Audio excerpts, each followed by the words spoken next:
يحب الكافرين. وقال النبي صلى الله عليه وسلم كل أمتي يدخلون الجنة إلا من أبى. قيل ومن أبى يا رسول الله؟ قال من أطاعني دخل الجنة ومن عصاني فقد أبى. حضرات، حاضرین جمعہ، بزرگوں، دوستوں، بھائیوں، عزیزوں، سب سے پہلے تمام تعریفات اس رب العالمین کے لیے ہیں جس نے ہم کو اور آپ کو پورے جہان کو پیدا فرمایا اور ہماری دینی رہنمائی کے لیے آخری نبی محمد مصطفیٰ محمد مجتبی صلی اللہ علیہ وسلم کو مبعوث فرمایا. آپ پر بے شمار انگیت درود و سلام نازل ہو.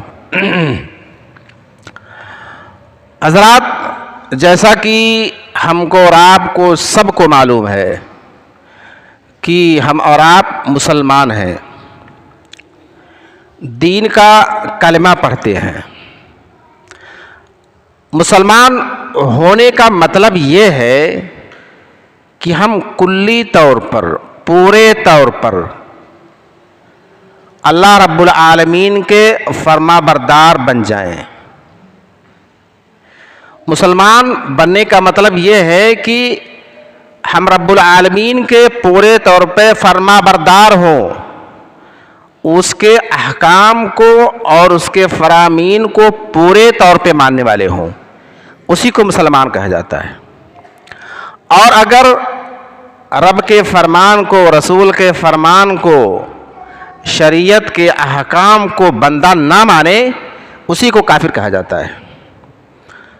ہمارا مسلمان ہے، اسلام کا دعویٰ کرتے ہیں، لہذا اس دعویٰ کا تقاضا ہے کہ ہم پورے طور پر اللہ رب العالمین کے فرما بردار بن جائیں. زندگی کا کوئی بھی مسئلہ ہو، زندگی کا کوئی بھی گوشہ ہو، زندگی کی کوئی مشکل ہو اور پریشانی ہو، جھگڑا ہو، تنازع ہو، ہم اس میں اللہ اور اس کی رسول کی طرف رجوع کریں، اس کے فرمان کو مانیں. یہ ہے اسلام کا مطلب، اور یہی چیز ایک مسلمان کی زندگی میں ہونی چاہیے. آئیے دیکھیں اس خطبہ جمعہ میں کہ کون سی چیزیں ہیں جو ہم کو اسلام سے، صحیح راستے سے، اللہ کی فرما برداری سے ہٹا دیتی ہیں. ہم مسلمان ہیں، ہماری زندگی کا مطبع نظر یا مقصد یہ ہونا چاہیے کہ ہم پورے طور پہ اللہ کے فرما بردار بن کے رہیں، زندگی کے کسی مسئلے میں اس سے روگردانی نہ کریں، چاہے ہمارے اس مسئلے کا تعلق مالیات سے ہو، سماجیات سے ہو، اقتصادیات سے ہو، سیاسیات سے ہو، زندگی کی کسی میدان سے ہو، ہم اس کے فرما بردار بن کے رہیں، اس کے حکم کو مانیں. تو ان چیزوں کو جاننا ضروری ہے جو ہمیں ان چیزوں سے بھٹکا دیتی ہیں، گمراہ کر دیتی ہیں، اسلام سے ہٹا دیتی ہیں. پہلی چیز جو انسان کو راہ حق سے بھٹکا دیتی ہے، گمراہ کر دیتی ہے، انسان راہ حق سے الگ ہو جاتا ہے، وہ چیز ہے نفس کی بندگی، نفس کی غلامی. یہ انسان کو راہ حق سے بھٹکا دیتی ہے. انسان جب اپنے نفس کا بندہ بن جاتا ہے، غلام بن جاتا ہے، تو وہ اسلام کی نہیں سنتا، اسلام کے فرمان کو نہیں مانتا، من مانی کرتا ہے. جو من میں آتا ہے وہی کرتا ہے، کہتا ہے کہ ہمارے من میں جو آئے گا ہم کریں گے. ایسے انسان کو نفس کا غلام کہا جاتا ہے. قرآن نے بتایا، افرأیت من اتخذ الہہ ہواہ، محمد تم نے دیکھا اس بندے کو جس نے اپنی خواہش کو، اپنے نفس کو اپنا معبود بنا لیا ہے. اپنے نفس کو، اپنی خواہش کو اپنا معبود بنا لیا ہے۔ آگے اسی آیت میں ہے کہ ایسے لوگ جانور سے بدتر ہیں یا جانور جیسے ہیں، اولئک کالانعام، ایسے لوگ جانور جیسے ہیں۔ جو آدمی اپنے من کو، اپنی پسند کو، اپنی چاہت کو اپنا معبود بنا لے، چلے اسی حساب سے جو اس کا من کہے، کھائے پیے اسی حساب سے جو اس کا من کہے، کرے اسی حساب سے جو اس کا من کہے، تو ایسے بندے کو، ایسے شخص کو قرآن کی اصطلاح میں نفس کا غلام اور اس کے نفس کو اس کا معبود کہا گیا ہے۔ اور یہ نہایت ہی گھناونی اور رذیل صفت ہے۔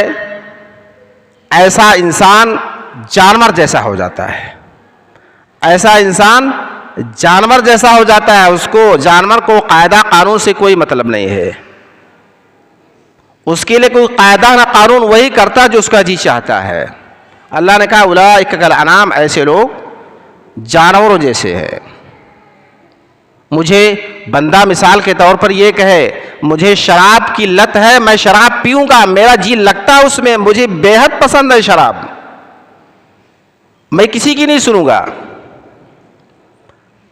عیاشی مجھے پسند ہے، میں عیاشی کروں گا۔ زناکاری مجھے پسند ہے، مجھے اس میں مزہ آتا ہے، میں اس کو نہیں چھوڑوں گا۔ سماج ہمارا بائیکاٹ کرے، سماج ہمیں الگ کرے، سماج ہمیں سمجھائے، ہمیں اس سے کوئی فرق نہیں پڑتا ہے۔ انسان مثلا یہ کہے کہ ہم سود خور ہیں، سود خوری کی ہمیں لت ہے، اس میں ہمیں قرار اور چین آتا ہے، مجھے بے حد اچھا لگتا ہے، مزہ آتا ہے، ہم سود خوری سے باز نہیں آئیں گے۔ ایسے بندے کو سود خوری کا غلام کہا جائے گا۔ رشوت لینا مجھے بے حد پسند ہے، ظلم کرنا، اپنے سے کمزوروں پر ظلم کرنے مجھے بے حد پسند آتا ہے، اچھا لگتا ہے، میں وہی کروں گا جو مجھے پسند آئے گا۔ فلاں معاملہ میرا درپیش ہے، اس میں جو میرا من کہے گا میں کروں گا، میں کسی کی نہیں سنوں گا۔ ایسے بندے کو نفس کا غلام کہا جاتا ہے۔ نہ شریعت ہے، نہ حکومتی قانون ہے، نہ سماجی طور طریقے ہیں، نہ تہذیب اور تمدن ہے۔ انسان تمام چیزوں کو بالائے طاق رکھ کر کے، ان تمام چیزوں سے پیچھا چھوڑا کر کے، انسان جب یہ کہے کہ میں اپنے من کی کروں گا، میں اپنے من کی کروں گا، میں کسی کی نہیں سنوں گا، میرے من میں جو آئے گا میں کروں گا، اب وہ جائز ہو ناجائز ہو، اسے قطع نظر ہو کر کے، اس سے صرف نظر کرتے ہوئے، ایسے بندے کو نفس کا غلام کہا جاتا ہے۔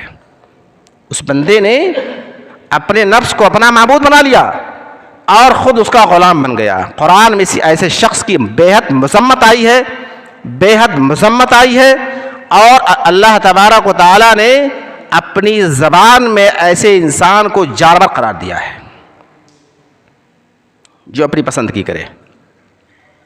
دوسری چیز جو انسان کو راہ حق سے بھٹکا دیتی ہے، گمراہ کر دیتی ہے،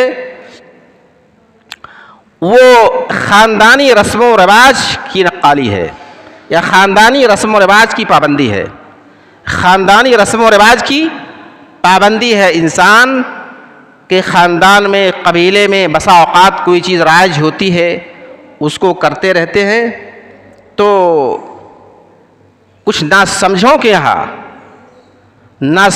یہاں وہ رسم و رواج، وہ قاعدہ اور قانون شریعت کا درجہ رکھتا ہے، وہ قاعدہ اور قانون شریعت کا درجہ رکھتا ہے، مذہب کی حیثیت اسے حاصل ہوتی ہے، اس سے دستبردار ہونے کے لیے بندہ کبھی تیار نہیں ہوتا ہے۔ ہمارے خاندان میں ایسا جلتا ہے، ہم کرتے آئے ہیں، آبا اجداد ایسا کرتے تھے، میں اس سے الگ نہیں ہو سکتا، میں کروں گا وہی جو ہمارے خاندان میں ہے۔ ہمارے خاندان میں کبھی کسی کا ٹاپ برداشت نہیں کیا گیا ہے، ہم لوگ سینہ تان کے رہے ہیں، میں سینہ تان کے رہوں گا، ہم سینہ تان کے رہے ہیں، سینہ تان کے رہیں گے، ہم کسی کی سہے نہیں، ہم سہیں گے نہیں. یہ تکبر اور غرور کی اعلیٰ صفت ہے.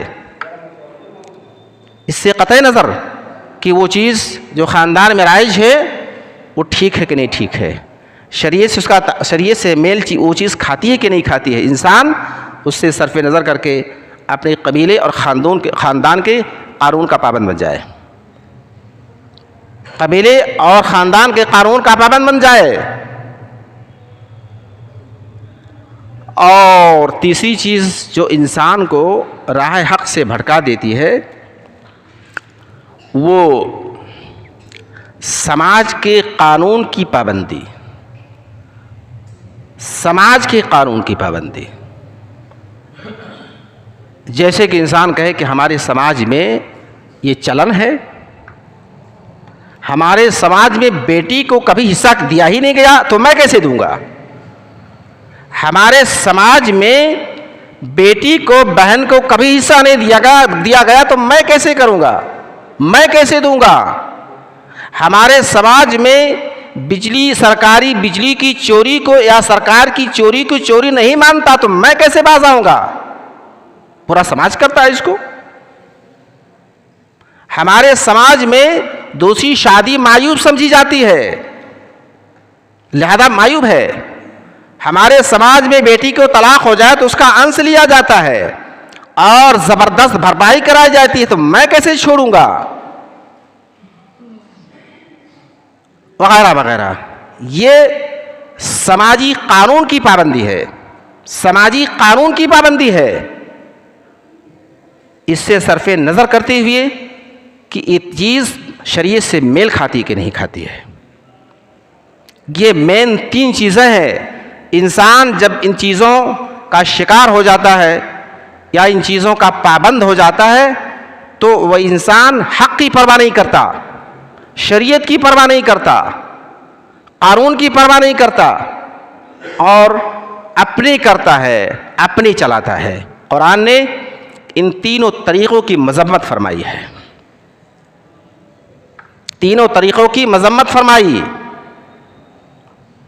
قرآن مقدس کے اندر اللہ تعالیٰ نے خاندانی قانون کے تعلق سے فرمایا، خاندانی قانون کی پابندی کے تعلق سے فرمایا وَإِذَا قِيلَ لَهُمْ اتَّبِعُوا مَا أَنزَلَ اللَّهُ قَالُوا بَلْ نَتَّبِعُ مَا أَلْفَيْنَا عَلَيْهِ آبَاءَنَا.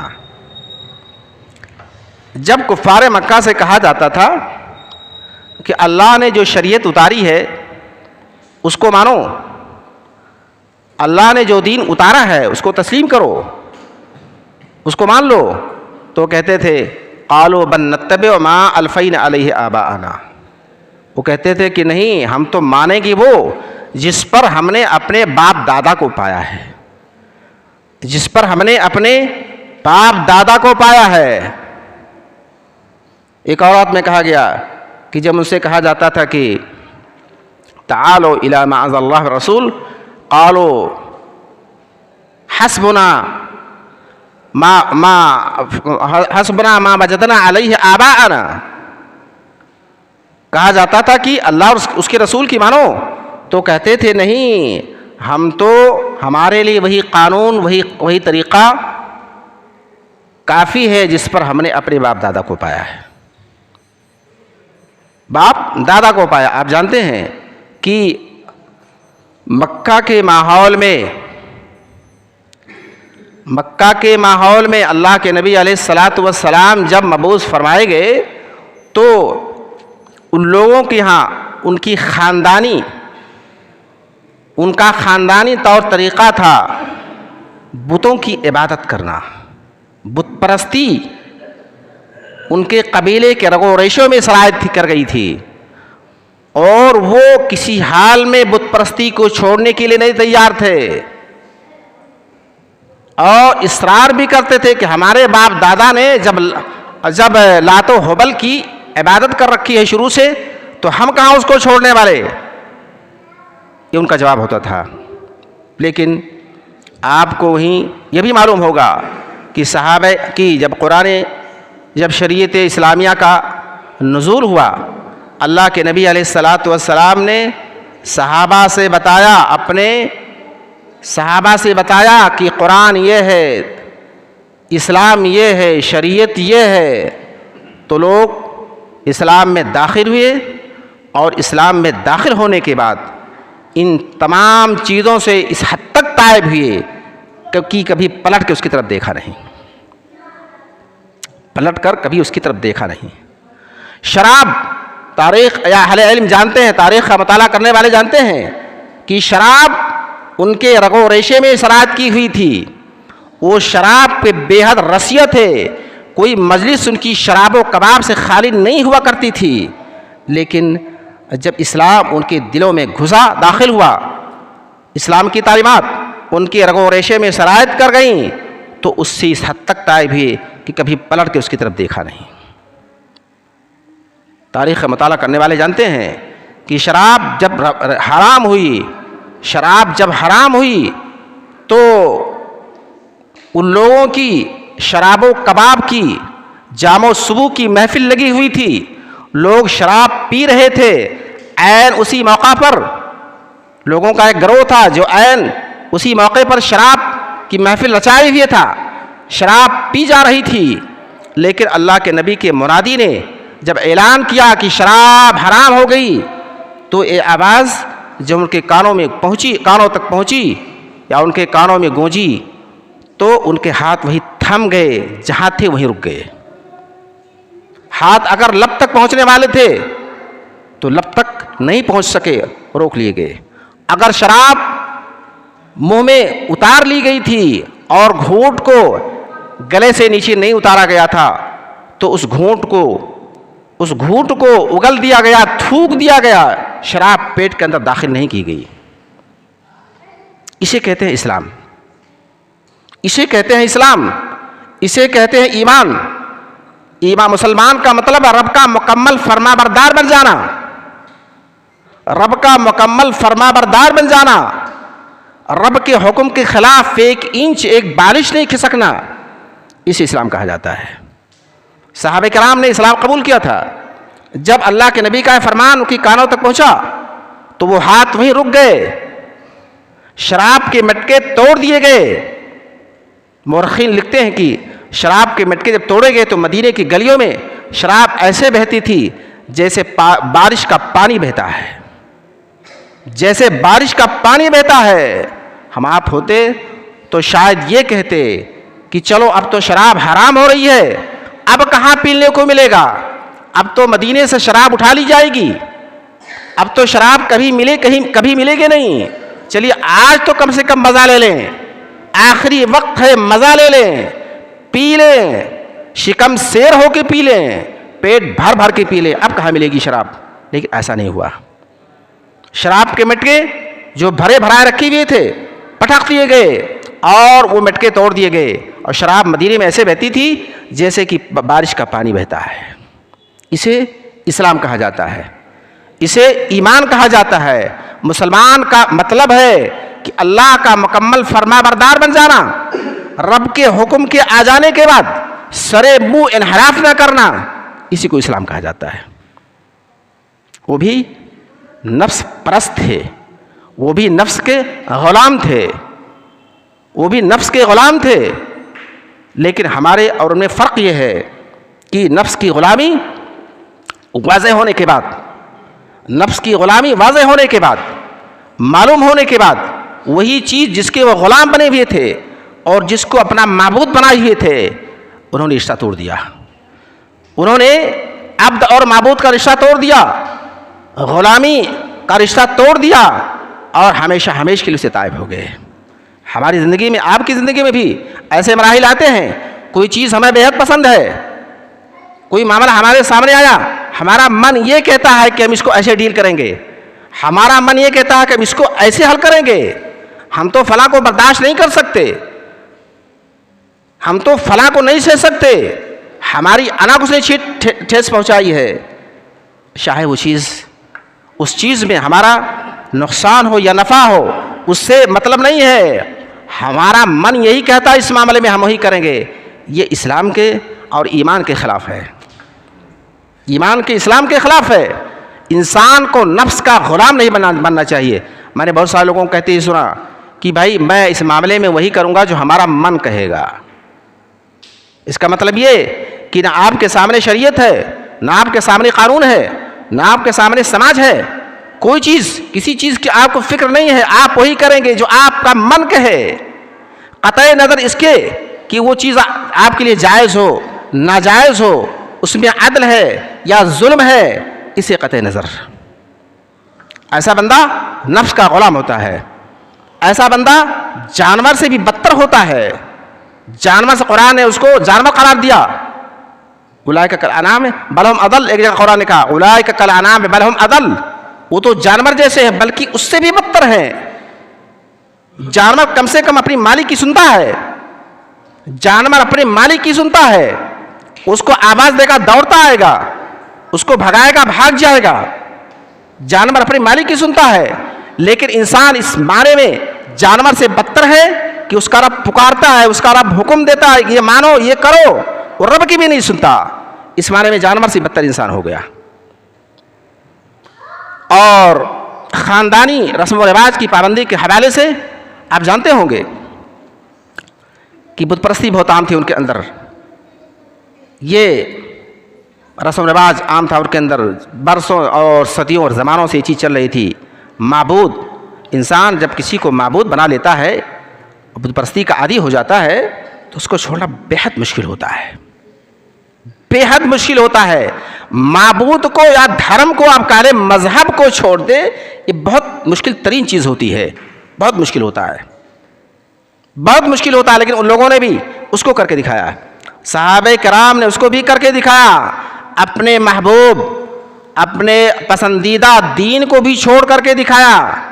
وہ دین جو ان کے ہاں برسوں سے چلا آ رہا تھا، بت پرستی کا دین، اس کو چھوڑ دیا.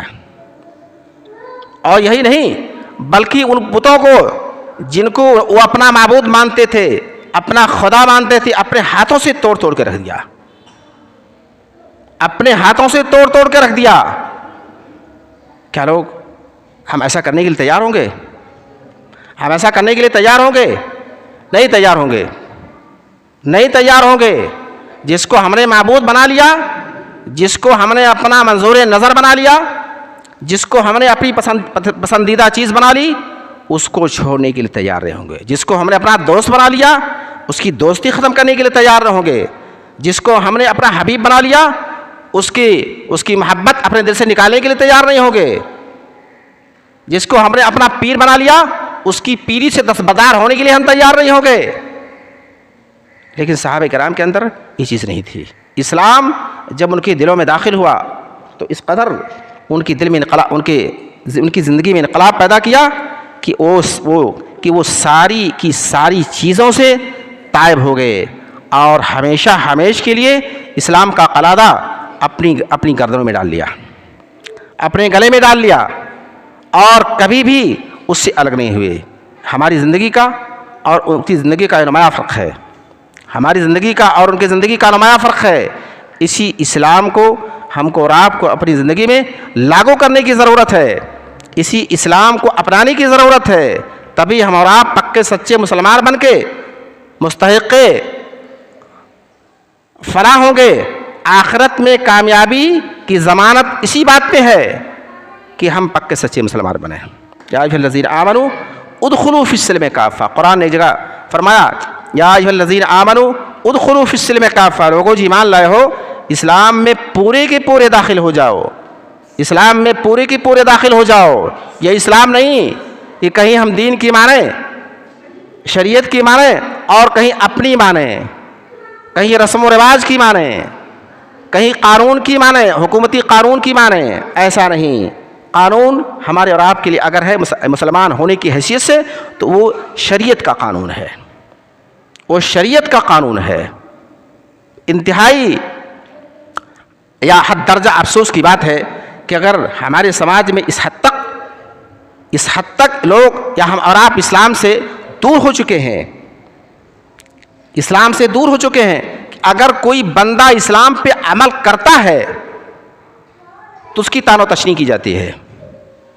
اگر کوئی بندہ اسلام پہ عمل کرتا ہے تو اس کی تعین و تشریح کی جاتی ہے، اشارے کیے جاتے ہیں، مجلسوں میں اس کے چرچے کیے جاتے ہیں، اس کا استہزاء کیا جاتا ہے، اس کا مذاق اڑایا جاتا ہے.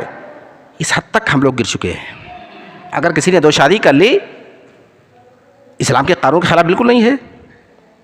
کسی نے دوسری شادی رچا لی، اس میں کیا غلط ہو گیا؟ اس کی تعین و تشریح کی جاتی ہے، اس کو برا کہا جاتا ہے. کسی نے اپنی بیٹی کو حصہ دے دیا تو اس کی تعین و تشریح کی جاتی ہے. یہ عجیب قانون ہے. یہ ہمارے سماجی قوانین ہیں، یہ ہمارے سماجی قوانین ہیں. اگر کوئی بندہ دلیر بن کر، جرات مند بن کر، یا محبت رسول کو یا محبت اسلام کو اپنے اندر پیدا کر کے اسلامی قوانین پہ عمل کر رہا ہے، تو ہمیں تو اس کو سراہنا چاہیے، اس کی تعریف کرنی چاہیے، اس کی دلجوئی کرنی چاہیے، اس کی تشجیع کرنی چاہیے، نہ کہ اس کی عیب چینی کی جائے، اس کو طعنے دیے جائیں. اور اس کے برخلاف جو بندہ اسلامی قوانین کے خلاف، اسلامی شریعت کے خلاف کوئی کام کرتا ہے، ہم اس کی تشجیع کرتے ہیں، اس کو بڑھاوا دیتے ہیں، اس کی حوصلہ افزائی کرتے ہیں. کسی بندے نے جعلی دستاویز کے ذریعہ حکومتی عدالت میں جا کر کے اگر کسی کا حق مار لیا، کسی کا پیسہ ہڑپ کر لیا، جعلی دستاویز کے ذریعہ، جعلی کاغذ کے ذریعہ کسی کو تھانے میں ڈال دیا، کسی کو جیل خانے تک پہنچا دیا، تو ایسے لوگوں کی حوصلہ افزائی کی جاتی ہے. ایسے لوگوں کو سراہا جاتا ہے کہ بہت بڑا ہوشیار ہے، بہت بڑا چال باز ہے، بہت بڑا سیاست باز ہے، بہت بڑا کھلاڑ ہے. دوستو اور عزیزو، بھائیو، بزرگو، اسلام ہماری زندگی کا مطمع نظر ہونا چاہیے، ہماری زندگی کا حاصل ہونا چاہیے. ہماری زندگی وَمَن يَبْتَغِ غیر الاسلام دینا فَلَن يُقْبَلَ مِنْهُ. قیامت کے دن ہماری یہ چال بازیاں، ہماری یہ ریشہ دمانیاں اور ہماری یہ اسلام سے بھٹکے لوگوں کی حوصلہ افزائیاں یہ نہیں چلیں گی. اللہ سے ہمارا مواخذہ ہوگا، اللہ ہمارا مواخذہ کرے گا. وہی ایمان، وہی دھرم، وہی مذہب، وہی عمل اور وہی قول قابل قبول ہوگا قیامت کے دن جس پر اسلام کی مہر لگی ہوئی ہو. وَمَن يَبْتَغِ إِنَّ الدِّينَ عِنْدَ اللَّهِ الْإِسْلَامُ. اللہ کو اگر کوئی دین، کوئی مذہب، کوئی طور طریقہ، کوئی تہذیب و ثقافت اور کوئی قانون پسند ہے تو اسلام ہے. اسلام کے علاوہ جتنے بھی قوانین ہیں اس کو ہم قانون کا درجہ کتنا بھی دے دیں، اس کو ہم کتنا بھی بڑا مان لیں، وہ قانون نہیں ہے. وہ قانون نہیں ہے. ہمارا آپ کہتے ہیں کہ مولوی صاحب یہ تو عدالت نے فیصلہ کر دیا، مولوی صاحب یہ تو یس پی صاحب نے کہہ دیا ہے، مولوی صاحب یہ پردھان صاحب نے کہہ دیا ہے. ٹھیک ہے، معاملے کو حل کرنے کے لیے اگر انہوں نے کوئی حل نکالا ہے، لیکن ہمیں اس فیصلے کو اسلام کے میزان پر رکھ کے پرکھنا چاہیے، اسلام کے ترازو پر رکھ کے پڑھنا چاہیے، علماء سے رجوع کرنا چاہیے، شریعت کے جو اہل علم ہیں ان سے ملنا چاہیے کہ ہمارے حق میں ایسا فیصلہ ہو گیا، حکومت نے تو فیصلہ کر دیا ہے، میں نے بازی مار لی، لیکن کیا یہ اسلامی قانون کے مطابق ہے کہ نہیں ہے؟ اسلامی قانون کے مطابق ہے کہ نہیں ہے؟ میں نے قانون سے فلاں کو فلاں حق لے لیا ہے، میں نے قانون سے فلاں کو چٹ کر دیا ہے، پہلے قانون سے چاہوں تو فلاں کو جیل تک پہنچا دوں گا، تو لیکن مولوی صاحب اس میں سچی بات کیا ہے، صحیح بات کیا ہے، میں اسی پہ عمل کروں گا. نہیں، ایسا نہیں ہوتا ہے. اسے کہا جاتا ہے انسان اپنے من کا غلام ہو گیا. میں کروں گا وہی جو ہمارا من کہے گا، میں کھاؤں گا وہی جو ہمارا من کہے گا، میں پیوں گا وہی جو ہمارا من کہے گا. مجھے شراب پسند ہے، میں شراب پیوں گا. مجھے فلاں چیز پسند ہے، میں کروں گا. زمانہ سمجھاتا رہے، سماج سمجھاتا رہے، قوم سمجھاتی رہے، ہمیں اس سے کیا سروکار ہے؟ یہ انسان کے اسلام سے انحراف کی علامت ہے کہ انسان اسلام سے منحرف ہو گیا ہے، گمراہ ہو گیا ہے، راہ حق سے بھٹک گیا ہے. صحابہ کرام کی زندگی میں نے مثالیں کچھ آپ کے سامنے پیش کی. کہ یہ ساری چیزیں تھیں ان کی زندگی میں، یہ ساری چیزیں تھیں ان کی زندگی میں. ان کے سماج میں قانون یہ بھی تھا کہ متبنہ کو بیٹا مانا جاتا تھا. متبنہ کو، جس کو ہم لوگ لے پالک کہتے ہیں، لے پالک منہ بولا بیٹا. منہ بولا بیٹا، آج بھی لوگ منہ بولا بیٹا رکھتے ہیں، پالتے ہیں، کسی کو بناتے ہیں. عرب کا قانون تھا کہ جو متبنہ ہوتا ہے، لے پالک بیٹا ہوتا ہے، وہ بیٹے کی طرح ہوتا ہے، وہ بیٹے کی طرح ہوتا ہے. لیکن اسلام نے قانون بنایا کہ نہیں، لے پالک سگے بیٹی کی طرح نہیں ہوتا ہے. یہ چیز بہت بھاری تھی، گرا تھی ان کے لیے، یہ چیز بہت بھاری تھی، گرا رہی تھی ان کے لیے. لیکن ہمارے نبی علیہ الصلاۃ والسلام نے اس قانون کو ثابت کرنے کے لیے عملی طور پر اپنے متبنہ کی بیوی سے شادی کیا تاکہ قانون ٹوٹ جائے. ہمارے نبی علیہ الصلاۃ والسلام نے، ہر علم جانتے ہیں، زید بن حارثہ اللہ کے نبی علیہ الصلاۃ والسلام کے متبنہ تھے. اللہ کے نبی علیہ الصلاۃ والسلام نے کی شادی اپنی چچیری، اپنی پھوپھی زاد بہن حضرت زینب سے کرائی. اپنی پھوپھی زاد بہن حضرت زینب سے کرائی. اللہ کی نبی کی کرائی ہوئی شادی نہیں نبھ سکی. آپ لوگ کہتے ہیں کہ کیسے نہ نبھے، فلاں شادی ٹوٹ گئی، اب تو کوہرام مچ گیا، آسمان گریا، زمین پھٹ گئی. آپ دیکھیں، تاریخ کا مطالعہ کریں، نبی کی کرائی ہوئی شادی اور نبی کی سگی پھوپھی زاد بہن جن کی شادی اللہ کے نبی نے زید بن حارثہ سے کرائی، لیکن وہ شادی نہیں نبھ سکی، شادی ٹوٹ گئی، طلاق ہو گئی. اللہ کے نبی علیہ الصلاۃ والسلام نے دو پہلو سے، ایک تو زینب کی دل شکنی ہو گئی تھی، ان کی دلجوئی کے لیے، ان کی حوصلہ افزائی کے لیے، ان کو اطمینان دلانے کے لیے، اس کی قدر و منزلت کو بڑھانے کے لیے آپ نے ان سے خود شادی کی. اور دوسری طرف اس قانون کو توڑنے کے لیے کہ متبنہ یا لاپالک بیٹا حقیقی بیٹے کی طرح ہوتا ہے، اس کی بیٹی سے شاید جائز نہیں ہے، وہ تو بہو ہو گئی. آپ نے اس قانون کو توڑنے کے لیے زینب بنت جہش سے اللہ کے نبی نے شادی کی. معلوم ہوا کہ قانون وہی قانون ہے جس کو شریعت قانون مانے، قانون وہی ہے جس کو شریعت قانون مانے. سماج کا قانون، معاشرے کا قانون، قبیلے کا قانون، حکومت کا قانون ہمارے آپ کی نظر میں ایک مسلمان ہونے کی حیثیت سے کوئی مقام نہیں رکھتا ہے. قانون وہی ہے جس کو شریعت مانے. ان کے ہاں یہ قانونی بھی تھا کہ بے تحاشا شادیاں کی جاتی تھیں، تعدد ازدواج کا رواج تھا. علماء کرام جانتے ہیں لوگوں کے پاس 10 بیویاں، 11 بیوی ہوئی تھیں. ہمارے معاشرے کے خلاف آج ہمارے معاشرے میں تو ایک بیوی سے زیادہ رکھنے کی کوئی ہمت نہیں کرتا ہے، ہمت نہیں جٹا پاتا. مسائل بھی ہوتے ہیں، بسا اوقات چاہتا بھی ہے، اس کی جنسی خواہش کا مطالبہ بھی کرتی ہے، لیکن سماج کا اتنا دباؤ ہوتا ہے کہ انسان اس کے لیے تیار نہیں ہو پاتا، اپنے آپ کو تیار نہیں کر پاتا ہے. شریعت میں جائز ہے، تعدد ازدواج جائز ہے، لیکن ہمارا یہ سماجی قانون ہے. عربوں میں اس کے برعکس قانون تھا، وہ بے تحاشا لوگ شادیاں کرتے تھے، کوئی پابندی نہیں تھی، 10 بیوی، 15 بیوی، 16 بیوی لوگ رکھتے تھے. لیکن جب شریعت لاگو ہوئی، لوگوں نے اسلام کو قبول کیا، تو شریعت نے قانون بنایا کہ 4 بیوی سے زیادہ کوئی نہیں رکھ سکتا ہے. شریعت نے قانون بنا دیا 4 بیوی سے زیادہ کوئی نہیں رکھ سکتا. اب 10 بیوی کسی کے پاس ہے تو 6 بیوی کو چھوڑنا مشکل ہے. شادی پہلے ہو چکی ہے، بیوی رہ چکی ہے، بن چکی ہے، کس کو چھوڑا جائے، کس کو طلاق دی جائے، کس کو رکھا جائے، بہت اہم سماجی مسئلہ تھا. لیکن وہ دین کے پابند تھے. لوگوں نے 6 کی چھٹی کر دی، 4 کو رکھ لی، 6 کو طلاق دے دی، 4 کو رکھ لی. یہ ہے اسلام کا قانون، یہ اسلام کی پابندی، یہ اس شریعت کی پابندی.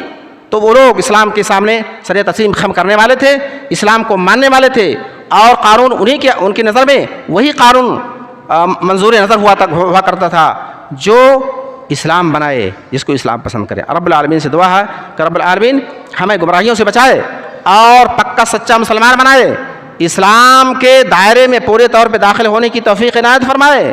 اور یہ چیزیں جو ہمیں اسلام سے گمراہ کرتی ہیں، ہمیں اسلام سے ہٹا دیتی ہیں، چاہے نفس کی غلامی ہو، یا خاندانی رسم و رواج کی غلامی ہو، یا یا معاشرے اور سماج کی غلامی ہو، رب العالمین اس غلامی کا طوق اپنی گردنوں سے پھینکنے کی ہمیں توفیق عنایت فرمائے۔ وآخر دعوانا الحمدللہ رب العالمین۔ بارک اللہ لنا ولکم فی القرآن العظیم ونفعنی وإیاکم بالآیات والذکر الحکیم، انہ تعالی جواد کریم